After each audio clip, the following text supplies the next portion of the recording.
Yikes. Wait.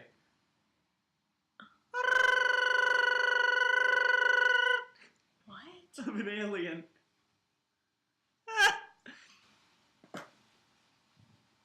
Ready? Nope. I'm Wren. And I'm Ellie. And we're engaged. Okay. I'm Wren. I'm Ellie. And this is Neptune. And we, The two of us, us, we're engaged. I identify as agender, but I mostly just use the umbrella term trans to describe my identity. Cool. I identify as non-binary, basically just to umbrella myself. But I mostly identify, at my core, I am agender, but I have connections to my masculinity and my femininity as well, which means I am agender flux. Tell us a little bit about yourself and, what you do for work and stuff, Ellie. I act on the television.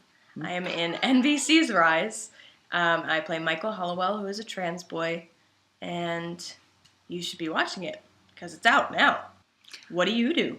I am an optician. I work at an ophthalmology practice, and as an optician, I basically get the prescription from the doctor, and the patient and I together pick out glasses for them, and often for myself as well.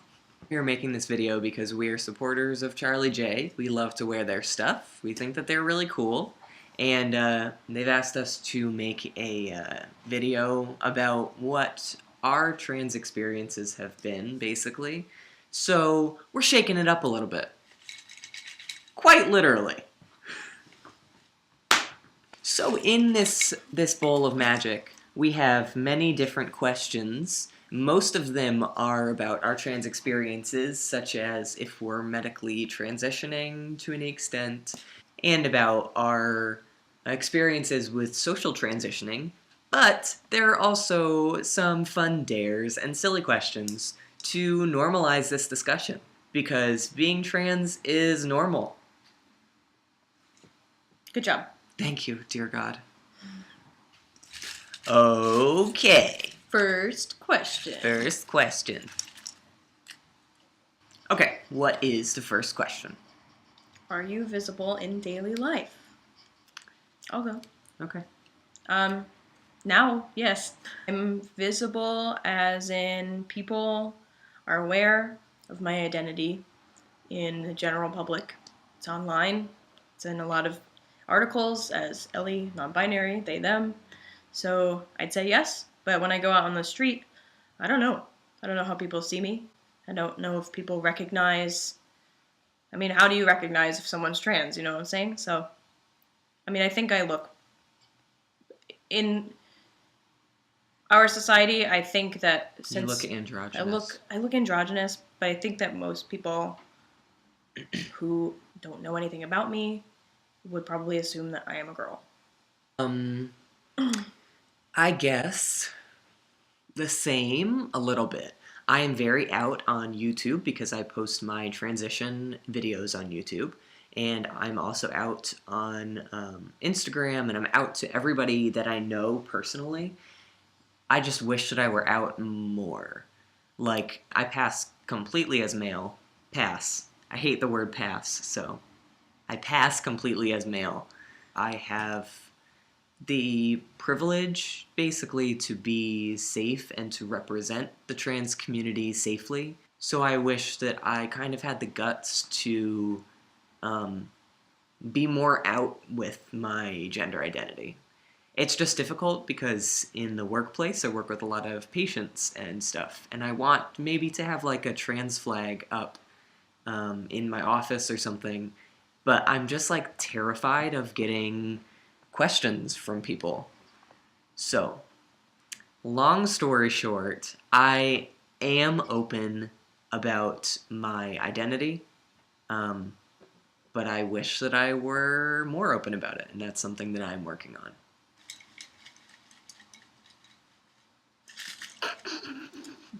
All right. What time do you go to bed at night? Like Putting you on 2 the spot. a.m. Yikes. It's too bad. That is Like too 1 bad. a.m., Ellie. 2 a.m. Why? Depends. If I'm not tired, I have to like really be. I have to feel tired to go to sleep, or else I will not be able to fall asleep. I feel tired at all hours of the day. On cue. I go to bed. Depends what we're doing, and like if we're catching up on a show or something. I go to bed at anywhere between like 10 and 12, and depending on when I have to go to work. I wake up anywhere between like 5:30 and 7:30. Advice for trans folks afraid to come out / be visible. I'm with you because I am often afraid to be visible, especially like at work. It doesn't have to be immediate. You don't. It doesn't have to be immediate. You don't have to be like a trans activist as soon as you come out. Take your time and get to know yourself before feeling pressured to like expose yourself to everybody else. I think that for everybody right now, listening, I think you're gonna know when it's the right time to be visible and to disclose that you're trans and to be open about yourself. I think that you're gonna know when the right time is. Okay, why is your identity important to you? I think that the main reason that my identity is important to me is because it links me to the trans community. My identity is also important to me because it took me a really, really long time to figure out what it was. So that's why I feel a strong connection to it. My identity is important to me because it's just always been who I am. I've been myself forever. I've always been confident about myself, and finding the terms just made everything make sense. It just defined the essence of me. And we figured it out together. Mm-hmm. We did. And I like that. I think my identity is important to me because we went through it together. Mm-hmm. How do we meet? That was perfect. On Tumblr. We met on Tumblr. We were not trying to meet somebody on Tumblr. We can't really remember. We can't really remember what happened, but I think that you reached out to me first. Oh, no, that was it. Okay. Oh, I know that. I'm pretty sure that you saw one of my posts somewhere because I had submitted to something. Maybe a post, or what I remember was going through the notes on a post and then like seeing Wren's little like default picture, and I was like, "Ooh, he mad cute." Yeah. And so I messaged him. Yes. And then for a week we talked on Kick. And he got a Kick. He didn't have one, but he told me, "Oh yeah, here's my username," and he made one. He didn't tell me he didn't have it. He downloaded it right after I said, "You want to talk on Kick?" And then we talked for like a week, and then I think we like stopped talking for like a couple days. We were both in school, so we were busy. And then we started talking up again, and I asked him where he was from, and he was like, "Oh, just a small town in Connecticut." And I was like, "I'm from a small town in Connecticut." And we realized we lived an hour away and that we could actually date because we were like, "Oh, let's date." But it was just like a, fun fantasy kind of talk back then. It was perfect. And it was going to be a fling. It was going to be a casual thing. It was going to be casual for you, Ellie too. thought it was going to be casual. It was going to be a casual thing. And then on the first date, he showed up and I was like, "Damn it, this is the last one. I'm going to marry him." Favorite flower? Go. Oh my god, I don't have one. My favorite flower is daisies. I just like them. I think they're really pretty.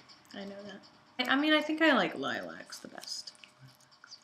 Because we have a lilac bush at home. Mm-hmm. Oh, no. My favorite flower is a honeysuckle.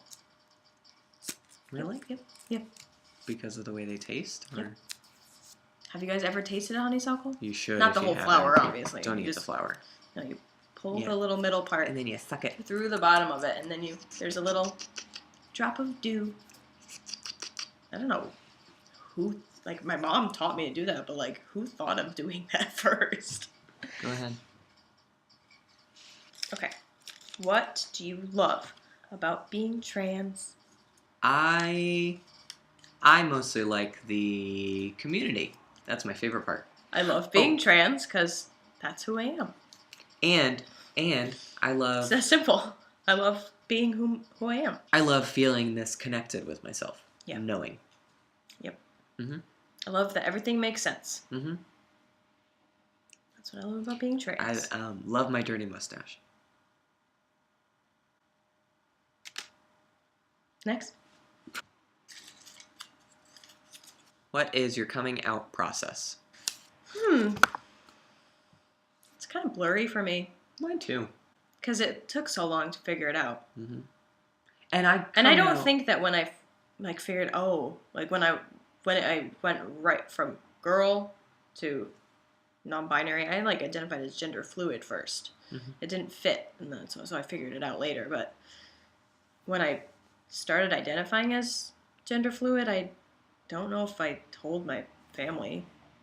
Not that I was scared to, but I just recently asked my family to start using they, them pronouns, and that was actually kind of difficult. I sort of remember telling my family that I was non-binary because I said, it's fine, you could still use she, her pronouns. I'm okay with family doing that. And then, it just, I couldn't hear she, her pronouns anymore. And it got to a point where I had to tell my family those aren't working. The coming out process, the disclosing my transness process is blurry because it happens often. I feel like I'm always disclosing my transness. Every time I post a new photo on Instagram, I talk about my transness in every post there. So every time I post a new photo on Instagram, somebody new finds it, and I have then disclosed my transness. Okay. Oh, it's my turn. You wanted a serious one, and you got the silliest. Oh my god. All right, let's do it. Go ahead. Who can stack the most clementines on their head? Go get the clementines, Ellie. Okay, I don't know who wins this. You need to stack them on my head, and then I need to stack We look so them. put together. We have a fucking bowl of clementines. Oh god, I don't think I can balance this one on my head. It's tilting. They're tilting. I don't know if I will lose this or if you will lose this if they fall. It's not working. 2. Alright. Do you want to do it again? And I One more. will close One my more. eyes. Mm-hmm.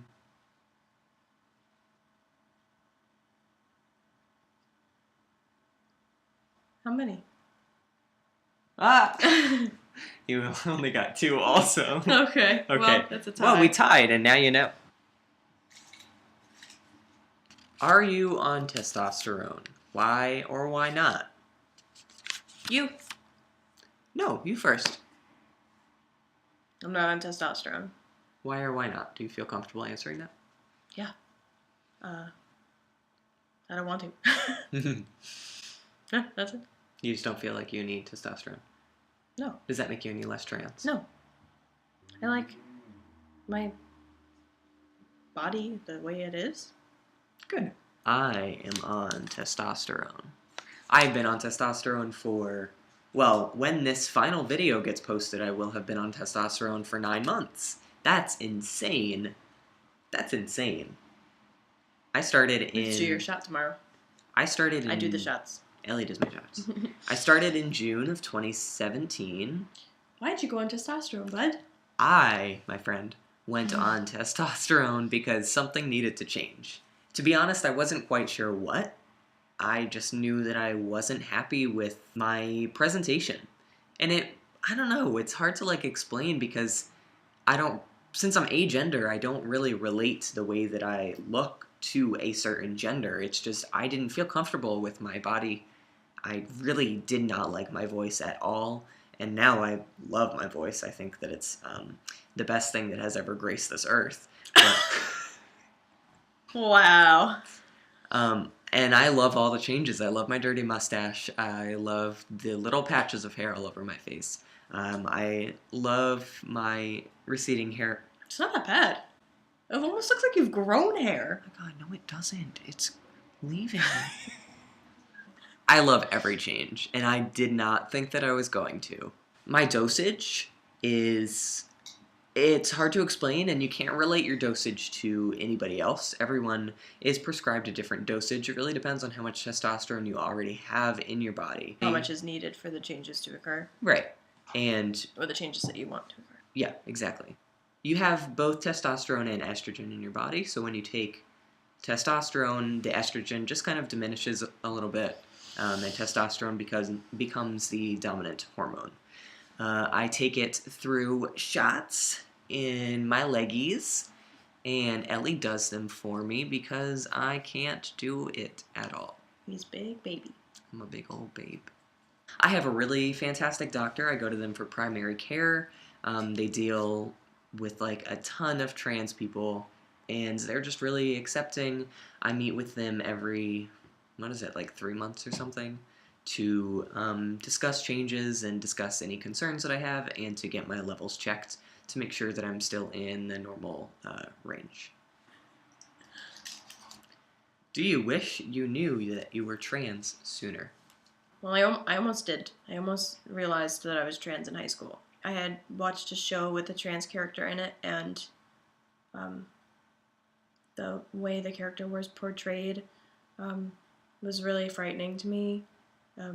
He just dealt with a lot at school, and it wasn't happy, or and it didn't seem like it was going to be okay. And I did say to my mom, like, I think I'm a boy, and I cried about it. I don't know. I think that watching it and like thinking that way, it was like, I think I'm a boy, but look how scary that would be if that was true. And I think if I had realized then, I'd be a completely different person now. And I never got to know that person, so I sort of do. But at the same time, I'm happy with who I am right now, and I'm happy with the way that I found out. But that does stick with me. I will never know the person that I was about to become. Well, I don't wish that I knew that I was trans sooner. I started to get an inkling of it when I was in like late high school. I think a lot of things were harder because it took me so long to figure out who I was, and I think that I made some not so great decisions because I was not comfortable with myself and my identity, or lack thereof. But I don't have any regrets because everything that I have done in my life has led me to this moment, and I am now happy in my identity, and I have gone through experiences that will help me to advocate for trans people in the future. I'm happy that I found out that I was trans when I did, with the person that I did. Well, you didn't even let me hold the bowl. No. Embarrassing childhood memory. You first. There are probably like way too many childhood memories that I feel embarrassed by. I've blocked most of them out. I remember one where, and I think everybody has gone through this, I was at my brother's basketball game, and I was like playing around, running through the hallway, like everyone was leaving, and I thought that I was with my parents, so I look over, that's my dad, I grab his hand, and I'm walking, and then I hear people behind me, like, laughing. They probably shouldn't have been laughing. My parents are behind me, like, giggling, and the, like, crowd had stopped, me and this man had stopped, and I look at him, and I'm like, and I just walk back to my parents. Why did he let it happen? I don't know. Actually, one just came back to me now. Old memory just resurfaced. Let's hear it. I was at school, and I don't know why we were playing kickball outside, I guess for gym class, but we were playing with this like really like big ball. I don't think the size of the ball matters. But I remember I was like, it does. I remember I was running, and because I was like running to home base or something, and I remember tripping and falling on my fucking face, and people laughed. And I was like really bleeding. I had to like go to the nurse. Oh dear God. I know, like it was serious, and people were laughing, and it was embarrassing because I don't like making mistakes in front of people. Same. Or falling on my face, because when you're a kid and you fall on your face, like people aren't like concerned. Other kids aren't concerned for your safety. They're like, that's hysterical. When I played basketball in gym class in elementary school, someone threw the ball up and it came back and hit me in my face. I'm sorry. My glasses fell onto the ground. It was traumatizing. That's probably why I don't like sports. That's probably a reason that I don't like sports. Oh my God. I could go on. We should stop answering this question. We here have our last question. What is the next step? How do we gain more acceptance in society as trans people? Next step, I don't know. It's a lot of steps we need to take next. I think. I don't think there's like one after the other. It's like a lot of shit needs to happen, but I think to gain more acceptance in society, 87% of America gets their information on trans people through the media.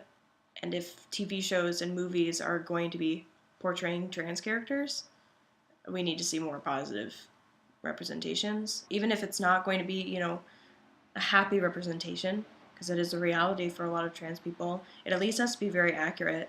Networks also have to make trans people look human.